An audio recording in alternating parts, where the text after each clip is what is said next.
In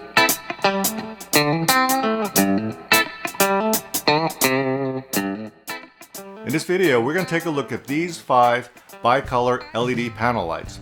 Now, as you can see, they come in different shapes and sizes, different feature sets, but our main concern today is going to be about output and color accuracy. And we'll play around with a couple of these soft ones to see if we can maybe even out the field a little bit. Now, as of today, every one of these lights is available for under $1,000, either on Amazon or B&H, or the manufacturer's website. So, let's get right to it. Here we have D&O Lighting's P180 AD. Now this unit measures approximately 15.5 across by 11.5 tall. This is a dedicated soft light. It does have a built-in diffuser and of course integrated barn doors that are included with the unit. Now at back, we do have a fanless design with heat sinks going across the back, and it does have an integrated battery plate. Down here, power in, AC power in. There is no separate power supply with this unit. It's just a line that plugs directly into an Edison outlet, goes right into the unit. And then we have the dimmer down here and color temperature control. Now at full blue on the D&O P180, we are at 42 foot candles, or in other terms, we are at an f4 and 9/10, or just a hair under an f5.6, again at ISO 800. And color temperature wise, 5,349 degrees with a CRI of 96.9, which is our highest daylight reading. Now at full warm on the D&O P180, we are at 34 foot candles, also known to be an f4 and 6/10, or basically an f4.5. And on our color meter, we're at 3131 Kelvin at a 97.1. We have light panels, Astra 6x. Light panels, of course, was an early innovator with LED lighting for film and video, and the Astra line has proved to be very popular over the years. The 6x is their latest iteration. It is not a soft light, as you can see, and it measures, the aperture measures 11 inches by 11 inches. Now at back, we have a couple of basic controls. We have, of course, the dimmer back here, which goes from full up down to nothing. This particular light does go down to nothing. And we have our color temperature. It goes from 5,600 degrees to 3,200 degrees Kelvin. Back here we have our kind of a standard AC power supply, which gives us power to the unit. We also have a battery plate with a D tap will feed to the unit up here. Now let's go take a few measurements. We get 120 foot candles at 10 feet. Now in more conventional terms, if our camera's rated at an ISO of 800, 180 degree shutter, 24 frames per second, we get an f8.4, so almost 8.5 on a f-stop, so f8.4. And on the color meter, we are getting 6343 degrees Kelvin at a CRI of 95.7. Now with the Astra set to full warm, or 3,200 degrees on the dial, we are getting 97 foot candles. 97 foot candles, or at an ISO 800, we're getting an f8.1, just a hair over an f8. And on the color meter, we are reading 3,208 degrees Kelvin with a CRI of 98.2. That is an excellent number. Here we have the Aputure LS1c. Now I do have to mention that this is a rental unit, and I did notice that down here a couple of these small lenses, they are missing from this light that cover the LEDs. It's there, but I don't think it'll really dramatically affect the output of the light, so we're going to continue on with this test. Now the LS1c, it measures just a hair under 12 inches across and about 8.25 inches in width. And as you can see, it is not a soft light. We do have the individual LEDs.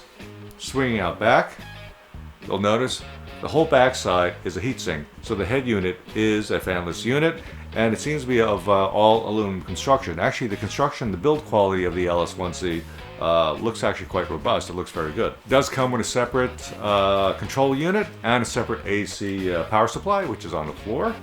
And this unit, as you can see, well, maybe you can't see, but it is wireless. It does have a wireless remote control, plus it does take DMX. Up top here is the output. Let's swing it back here.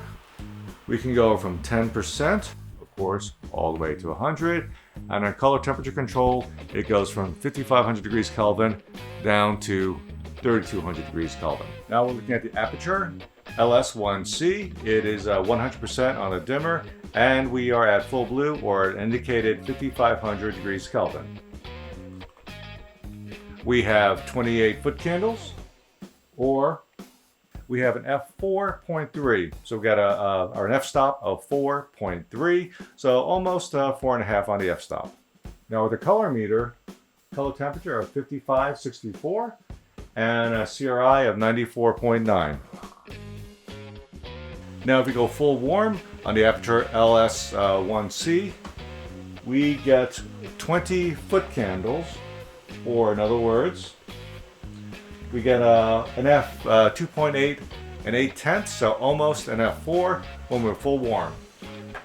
Now color temperature wise, again with our meter, we are looking at 3000 degrees and a CRI of 95.6.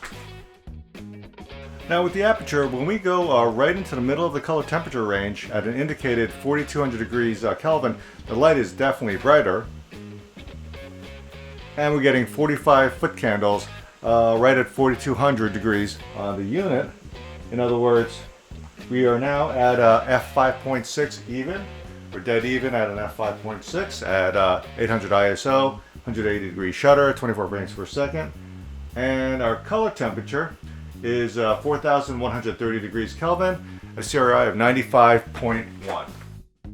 Moving on to the soft lights, we have Ikan's Lyra series. Now this light, the aperture up front, that measures 12 inches wide and about 12.25 inches tall. The barn doors are integral, as is the diffusion in front of the unit. Now out back, you can see we have integrated battery plate and the control unit. In terms of illumination, we can go from 10% all the way, of course, to 100%, and to control color temperature, it's over here. Now we see that it's rated from 3200 to 5600 degrees, and we do control that with the dial, although we don't get a readout on color temperature, so it's kind of more of a relative thing. The power supply, there's a separate AC adapter that I just simply keep on the yoke, and that of course plugs into right over here. Now with our Ikan Lyra, that's up next. That's our soft light. This is our first soft light at 5600 degrees, or all the way in the blue side, and we are 100% on the output.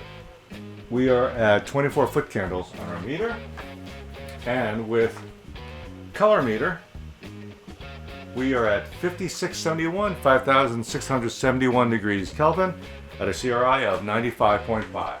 And with our Ikan Lyra at the full warm, we have 20 foot candles, or in other words, we are now at a f2.8 and an 8/10, or almost at an f4. And on the color meter, we are at 3194 with a CRI of 93.9. And here we have LiteClot160 LC160, which is a folding LED panel, and it does measure a full 24 by 24.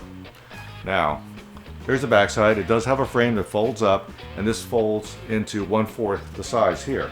This does have a separate control unit and power supply, which I generally keep attached like this. Now the LC160, it will dim down to 0, and let's bring it up, full up. And with color temperature, right now it's at 5600 degrees. It does go down to 3000 degrees Kelvin, and then all the way up to 10,000 degrees Kelvin, or 9,999 degrees Kelvin. So it does have a tremendous amount of range. And with the LiteClot160 on our light meter, we are getting 28 foot candles, or an f4 and 3/10, or not quite an f4.5 on our T-stop. And with our meter, we have 5019 degrees Kelvin at a 94.8. Now with the LiteClot160, because it does go up to an indicated almost 10,000 degrees Kelvin, what if we adjust our color temperature on the control unit until we read 5,600 degrees on the color meter and see what our readings are at that point. Alright, so at an indicated 6250 on the LiteClot160, on our light meter, we are still getting 28 foot candles. And on the color meter, I'm getting 5684 Kelvin, 5,684 degrees Kelvin at a 94.4. Now you may be curious, like I am, with the soft lights, what happens if we rip off the diffusion? Like what type of output are we going to get with the soft lights? Now I know that, we're going to see the bare LEDs. They're not going to have the lenses like say like the Astra 6Pi has, but I'm just curious how much output, how much of an increase in output are we going to see? Now with the LiteClot160 with no diffusion, just the bare LEDs facing us, I have 39 foot candles. Okay, 39 foot candles. And our f-stop is now an f4 and 8/10, so it's almost an f5.6. So by just taking the diffusion off, we did of course increase exposure fairly dramatically. Now as far as color temperature goes, remember we were at 5684 and now we were at 6,159 degrees. We're actually much closer in color temperature to the indication on the control unit, and our CRI is 93.3. With the D&O P180, I've taken off the diffusion in front of the light, and with my meter I'm getting 52 foot candles now. And with the color meter, 5,556 degrees Kelvin with a CRI of 97.2, so an increase of luminance and color accuracy. Now out of curiosity, I'm going full warm on the P180, and I see that we are at a 3430 on the color temperature, so now it's 3568, so we're definitely cooler than the 3200 degrees or near 3200 degrees we had with the diffusion in place. So we can see that, the diffusion definitely is definitely warm, knocks it down a couple hundred degrees Kelvin. And our CRI though is still at a 97.2. The diffusion material on the Ikan Lyra, that was ended up being quite stubborn, so I elected not to take it off because I didn't want to break it. So I'm not going to retest that light. Now, with these meters, what did this test show? Well, this was a comparative test, but it's really just to give me a better idea of what to expect relative to each light when I'm using them on location, because we are always mixing and matching lights, when we're working. But the real test for any artificial light, of course, is to see how does it render the human face when compared to natural daylight. So let's look at that next. This setup is my bottom line color fidelity test. Now, up here on screen left, we have the Astra 6Pi, and on screen right, we have natural daylight coming through a window. What I'm looking for in all these tests is to see if there's a color cast between artificial and natural daylight. Is there particularly a green in the shadows that that takes a lot of work to get out of? Is the skin tone overly magenta? Is there a magenta boost? Or is it pretty close and fairly natural, and is it acceptable? So that's what this test is. Astra 6Pi, cloudy day on the right. And now we have the Aputure LS1c and cloudy day daylight. And now we have the Ikan Lyra here on camera left to our cloudy day. Here is the D&O 180w and the cloudy day on the right. And here we have the LS1c LC160 versus a cloudy day. So what does the window test tell me? All of these LED lights are very good and totally usable. As you can see, that green cast that was often present with LED lights is gone. We can also easily mix and match these units freely. Now having said that, because today is a cloudy day, most of the lights are showing a red or a slightly magenta push because they are considerably warmer than the daylight. Of all the lights tested, the D&O 180w did have the most consistent, accurate color. The Astra 6Pi was certainly the punchiest of the bunch, and the LiteClot LC160 had the greatest color temperature range. But you really cannot go wrong with any of these lights. Well, I hope this video was helpful, and we'll see you on the next one.